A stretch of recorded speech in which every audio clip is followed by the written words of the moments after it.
Snoring should not be overlooked because it can lead to many health problems. Snoring can be the first sign of obstructive sleep apnea.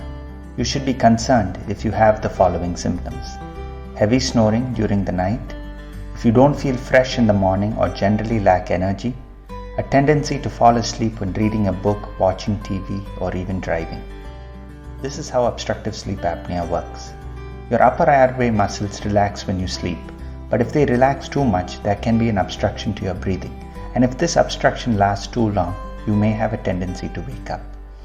If obstructive sleep apnea is left untreated, it can lead to several complications, including hypertension, diabetes, and heart disease.